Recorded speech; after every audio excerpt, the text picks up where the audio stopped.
Looks good to me. No, hair's fucking dirty. Recurring problems. I guess I can't really bitch about it. Yes. Hi, welcome to Comic Talk. I'm Josh. And I'm Drew. And this is the first in a series of special videos we're doing for the return of the DC shows. We're talking about Gotham, Flash, the Arrow. We might even do one for Supergirl as that comes back around. Yeah. All these shows that are coming up, what we're doing is we're going back and we're looking at series that we think people should read or check out that may have something to do with these shows. If you're watching them and you think, hey, I'd like to read some more, get into the comic side of this world, these are our suggestions. So today what we're doing is for the show Gotham. She's coming back first, I believe. It is the first one coming back. I think it's back this week. Is that right? Something like that. I think so. I think it's this week. Gotham Central. This is by Edward Brubaker, Greg Rucka, and is it Michael Lark? It is Michael Lark. This is a series from 2002. This ran from 2002 to 2006. Mm-hmm. And first of all, there's an interesting structure that they've done here. So I'm going to just kind of lay that out. What we have is, this is written by both Ed Brubaker and Greg Rucka. And what they've done here is there's a day shift and a night shift in this book. This is the Gotham Central Police Department. And if you're familiar with the show Gotham, you're familiar with the general feel of this. However, these are not the same characters. It's important to understand. Full disclosure, Jim Gordon is only mentioned in this. Right, he's a passing mention. You see as him. is Harvey Bullock. Right, as is Harvey Bullock. Both of these characters are alluded to, but they are not the people we're following. What we follow here is, again, it's the day shift and the night shift. The first story in this book was written by both Brubaker and Rucka, and after that, the day shift is written by Rucka and the night shift is written by Brubaker. But Michael Lark does all of the art here. And there's actually 4 volumes of this, but we're going to be talking about volume 1. So we have essentially 3 stories in this. The first one, Mr. Freeze pretty much immediately kills a police officer, so that's a pretty big deal. And then the second one, we have a storyline involving Firebug. And then the third one's pretty much centralized around Montoya. But the first 2 even... being that they have these rather, kind of staple names in the DC villain universe, there's a lot of focus outside of them. Mm-hmm. I wouldn't say even within those stories they are necessarily the focal point more than half the time. Sometimes not even half the time. Like in the Firebug one, it was almost a kind of by the way vibe that I got from it. Agreed. This is much more grounded in a hard-boiled type of narrative, a real down and dirty police work, which we do see echoed on the show Gotham. I feel like Gotham probably pulled a lot of inspiration on its feel and style of how it relates to this world from this series. I'm sure they did. And on that down and gritty police work, it's made fairly evident early on in the first story that there's sort of this uneasiness with the whole Batman thing and how they don't like that he cleans up their messes half the time. And that's really, I feel like, the central point of the first story that we see is people sort of battling for validity in their roles in the world. Yeah, that's a great way to put it. In this series, Batman does exist. He's not a kid like in Gotham Central or in Gotham, the show. This can be seen as almost saying Gotham is a prequel for Gotham Central, is the feeling that I get from the show, and then after reading this. Which is how the show's kind of set up. It's like a prequel to the DC universe as we know it. Right. So this is Gotham, 30 years after the show Gotham. And these are the people later on who have to live in the shadow of Commissioner Gordon, who have to live in the shadow of Harvey Bullock and their legacies, and then are stuck living in the shadow of Batman. So this first story, like you say, it's really about something terrible that happens to a police officer, and so the rest of the force feels like it's their responsibility to try to solve this before nightfall. Right. Specifically the partner of the person that was killed which, I mean, how much more personal can you get for a police officer? If I was in that position, and I mean, almost as a personal quest or something that I had to do to have peace of mind going on in life in that point forward, like I would have to solve it myself.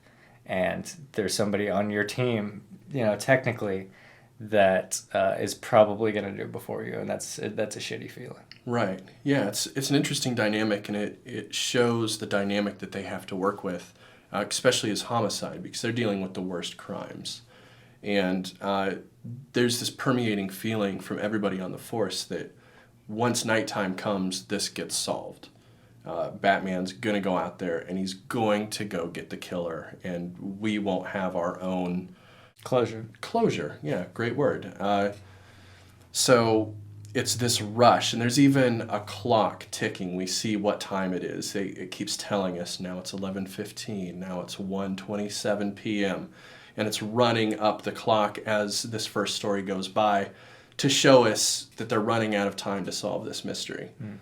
It's very cool, especially being that this is the first story in this title, really, period. I think it was a very clever direction to go, and it was something that was almost necessary to do, like right out of the gate. Yeah, certainly. And then this first story, it sets up the next one, and it continues, it seems, to domino down the line, where each successive mystery falls into the succeeding one. Yeah, and all the people, I mean, we obviously don't get a new cast of characters each time, so, we see different people that have maybe been in the background before get brought to the forefront, but then people that were in the forefront before still have prominent roles within that. And one interesting thing that we see here is with the day and the night shift that I really like, where we get the scenes each time of the shift change. Oh, hey, Renee, hey, Chris, as they come in and Yeah. see you later. What's wrong? Did somebody Marcus. die?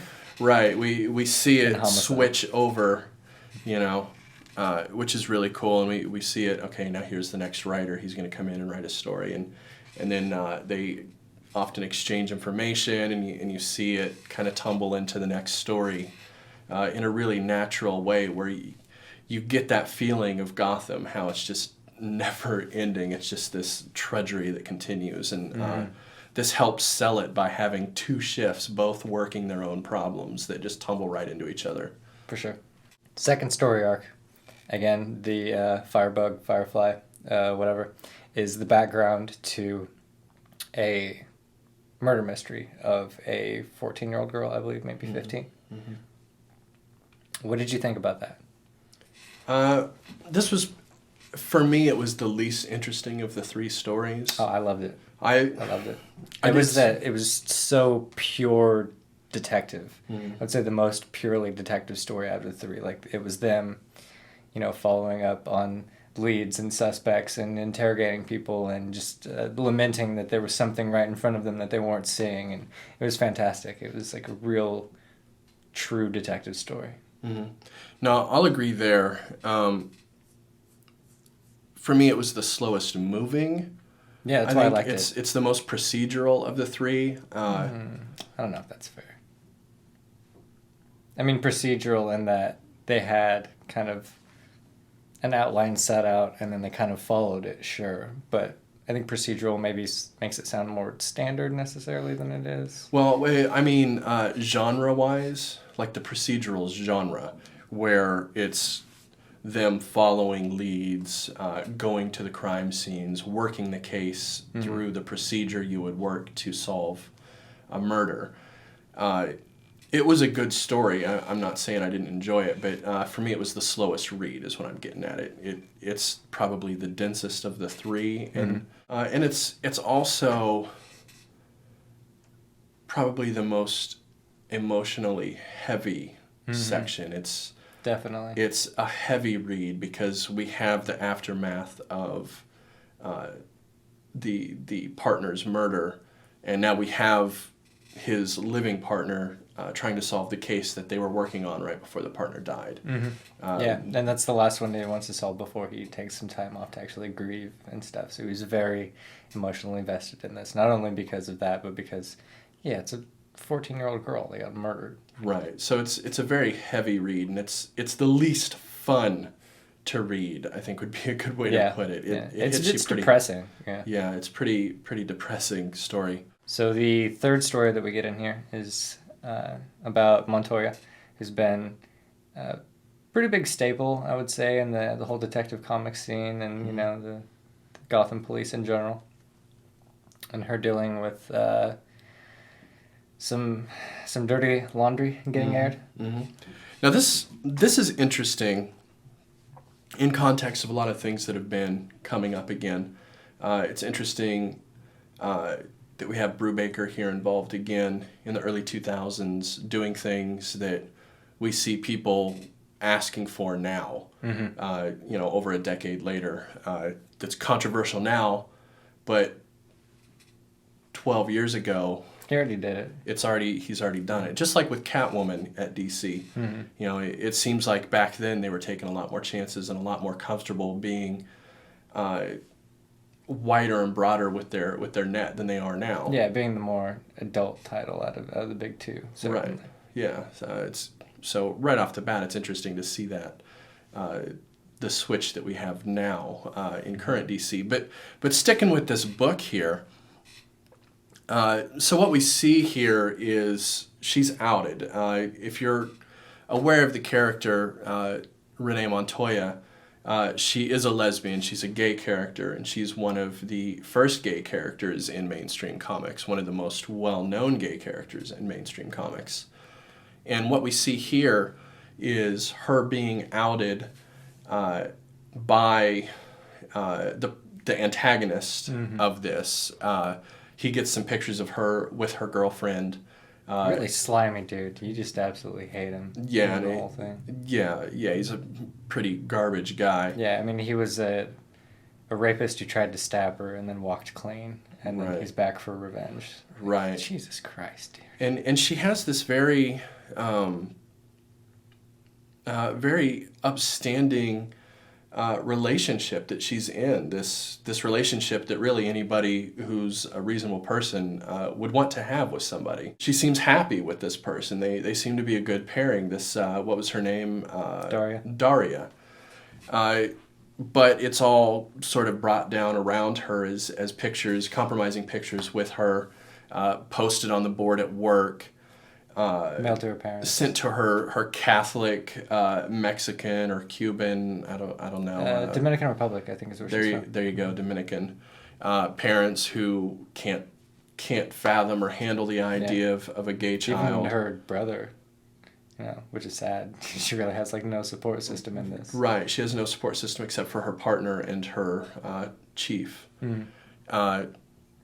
We see that, and then we also see her framed here for various crimes as this goes. She kind of spirals down as things get worse and worse, and the clamps come down on her. She ends up in handcuffs, etc. And eventually we see how this all comes down and what happens to her, which we will come back to and spoil here in a little bit. But it's the sort of thing we don't want to give you, the reader, if you haven't had a chance to read this yet. So we're going to continue talking about this first. We'll come back to that in a minute. So what did you think of this third story overall? It was interesting because it was definitely the least detective-y, but it was still very emotionally powerful. I mean, you really feel for her just as you see her life deteriorate and knowing that she's like this good, upstanding person. You know, she's a good police officer in Gotham, which, I mean, come on. I think that the collection of stories that we have here and the different feel that they have is a really good reflection also of the show Gotham. And so people who are interested, who like that show, I think this is going to be right up their alley. Yeah, it's really a wide breadth of, I mean, not only tone, but genre within genre. Right. Because in Gotham, also, we do have Renee with Barbara Gordon, and they have their old relationship. So if you're a watcher of the show, you know this character already. And this is going to give you a bit of a look into the Renee character, who I believe in the show is already in internal affairs, right? So, this before and after, and it's not a strong, direct timeline, but it gives you an idea. Do what you can. Right. Yeah, it's a comic book universe. Who gets shit? Right. The timeline isn't perfect. That's why we had different Earths, man. That's why Morrison bequeathed us with Earths 1 through whatever. Right. Of course. These are all parallel timelines, infinite, infinite realities or whatever. But the way that we move from procedural to character dramas, each story arc is a different feel that's just zooming in sort of on one set of partners, one group of what they're working on, and it comes out. And this last arc, again, doesn't have any sort of super villainy whatsoever. Right. So overall, I think this is a great choice for somebody looking to read something related to the show Gotham. I don't think you can find a better pick than this. Yeah, or even if you're just into character dramas and, I mean, even a passing interest in the whole detective-y kind of stuff. Because I'm not somebody that purposefully seeks out detective shows. Right. I don't even watch True Detective. I've heard it's good, and I just don't care. Right. But again, fantastic. So let's talk about the art a little bit before we spoil the end for everybody. Sounds good. It kind of reminds me of, we just did Fade Out. Kind of reminds me of Fade Out. It reminds me of Fade Out quite a bit, actually. Same here. The way that the coloring is used to display mood primarily. Very deliberately chosen palettes. Not incredible detail, but definitely enough to show there's a ton of facial expression in this that's very clear, especially, again, given the limited detail. Paneling's pretty standard, but not bad. Yeah, we definitely get a lot of close shots, a lot of portrait and profile type of renderings here. A lot of focus on facial expression throughout. You'll notice a lot of large talking heads throughout this series. Yeah, I think that's most of the movement that's portrayed, even in these panels, is just as people's facial expressions change. Yeah, it's very conversational in the art styling, and it's also very traditional in the panel layouts. We get a lot of the 9 and 12 panel layouts. In fact, I would say the majority of the layouts here are variations on 9 and 12 panel layouts. Very little, if at all, with the more modern panel layouts. This is, again, very much like the Fade Out, a throwback to older style paneling, almost, again, film-like in nature of being very direct boxes from one to the next. And art-wise, this also has the look of what you and I have grown to call the image house style. Yeah. You can see that that style has grown out of the people at DC doing this stuff at the time, I think. I think a lot of this stuff during the late 90s, early 2000s with this style probably influenced a lot of the guys doing work at Image. I have to imagine it has. I mean, because that's sort of become their brand. And, it's kind of fun to see that it was already a brand, and they were just like, oh, I see somebody else is doing that, and I really like it, so we'll get those guys to do that for us, and that'll be like our trademark, and it's worked out for them. Yeah, it has. It's a great look. It's great for anything that's dialogue heavy. Because it is very important with the detective story to have a lot of facial features and interactions. You have to portray truth, lies, emotional depth to the discussions. Being a mystery, like as a reader, you're just looking for like micro expressions and stuff all the time. And, right. Yeah. And we have really great examples of those micro expressions, the furrowed brows and the lifted eyebrows, the smirks, things like that. That's just permeating this book, and it's clearly where Michael Lark spent most of his time trying to get those character studies in regards to Portraying body intent, language and emotion, intent. Yeah, that's where most of the artwork here focuses. So, spoiler for the end. So there isn't. Spoiler. Okay. So there isn't a big supervillain in the last one, but we do get Two-Face. Right. Which is a big supervillain. Right. Yeah, but he's not like a big one that's sort of throughout the story. He doesn't show up until the very end. Right. He's kind of out of left field. Yeah, I wasn't really expecting him. Me neither. Yeah. Just it's Two-Face. Yeah. Which Cool. to be honest, I was a little let down by the ending of the third story because of that. Yeah. It felt a little like a. You just pull something from. Yeah, like let's use Two-Face because it wasn't a mystery.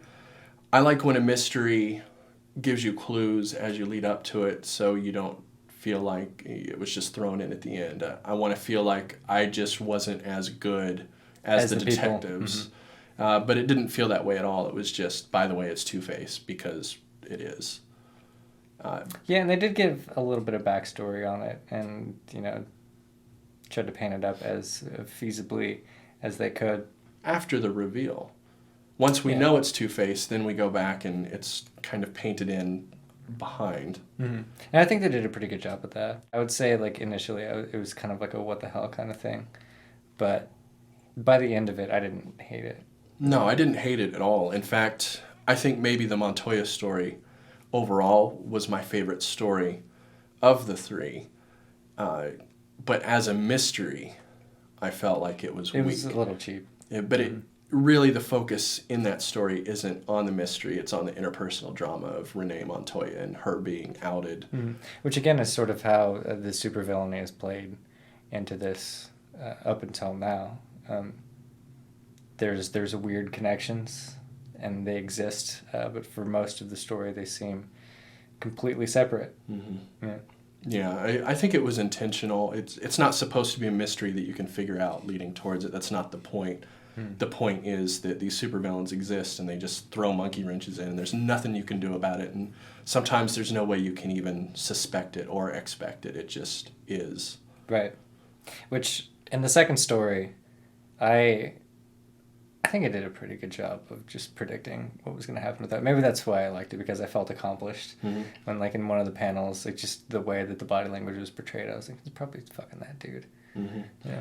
Yeah, well, and that's a testament to the writing there. And it was procedural. It was a mystery procedural detective story. So in that one, you really needed to be given the clues so you could feel like you're not an idiot as you read it. I can understand why they wouldn't want to take that tactic with every story. Right. Because it would just make everything boring. Right, which is the easy way to do it. That's the simple way to do this, is to just do a procedural for every story, and that's not what we get. Sometimes you just got to do the Minority Report thing. You're just like, whatever the hell, this is the ending. Yeah. Cool. Yeah. Or Vanilla Sky, that's the one I'm thinking of. Sure, Tom Cruise.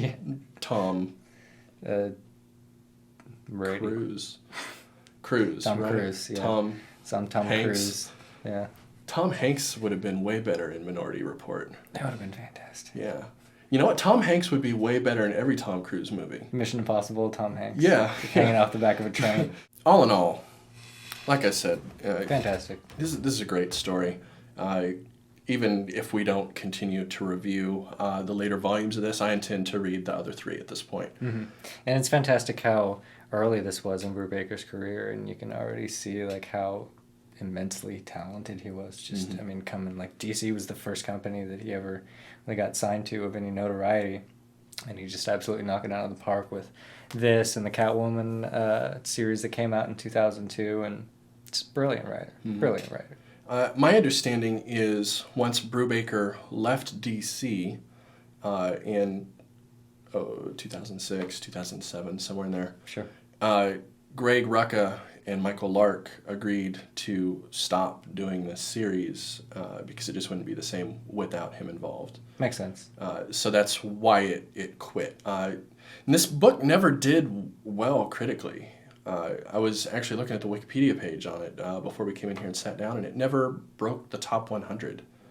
it did poorly consistently. It only did well enough in trade to allow them to keep going.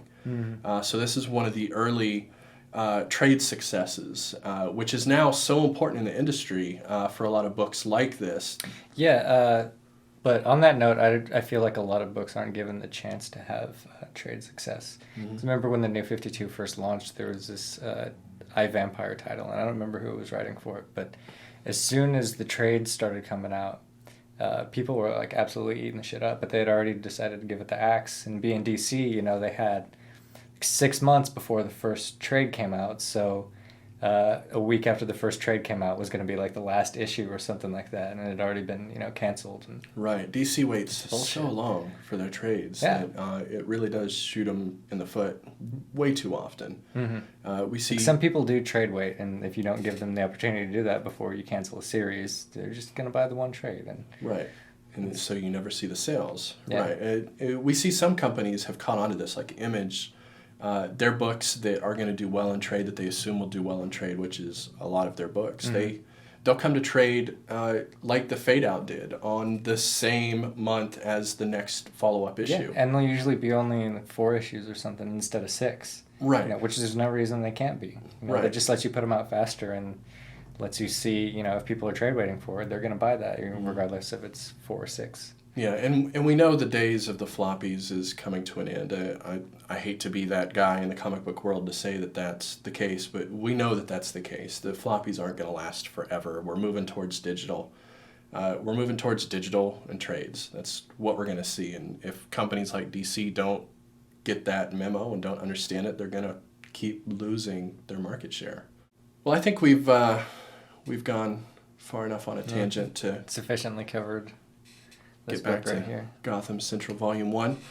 Go ahead and check us out next week, though, because we're going to continue doing this. We're going to talk about some Green Arrow titles next. That's going to be the following Monday here, right? We're going to do Lemire's New 52 run. Is that right? What's the other one we're doing, Drew? It's the year 1.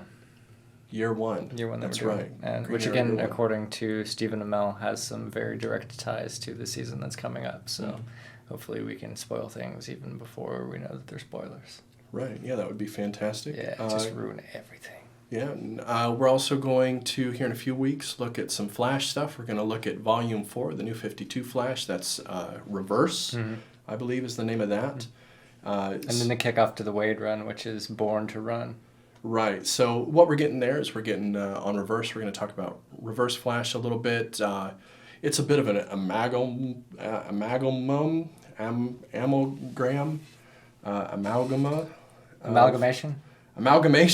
Boom. That's the word. It's an amalgamation of Season 1 and Season 2 of Flash. Clearly, both of these seasons are a bit of a mix of that story with Dr. Wells from Season 1 and then this new Reverse Flash from Season 2. I think we're going to see a little bit of this influence on both of those. So for people who are already into the Flash, that'll be cool because they can see a little bit of where Season 1 came from. And maybe we'll get some spoilers into Season 2 a little bit with it too, so that could be cool. And the Wade run has a bit more of the Flash family, which we're going to see a lot more this season with Kid Flash or Impulse or whatever you want to call him. Wally West. Wally West, that's right. Yeah, and the better Flash, in my opinion. And Jay Garrick, the coolest Flash, in my opinion. So it should be pretty interesting. Other than that, every Wednesday we, of course, have our pull list review where we look at that week's comics and talk about what we liked and didn't like on our pull list from the week. And coming up here pretty soon, we're also going to have our monthly review where we go back and look at our top and bottom picks for the entire month of September. So keep an eye out for that as well. Like and subscribe down here. It's down there. Press buttons. See you later. Bye. Bye.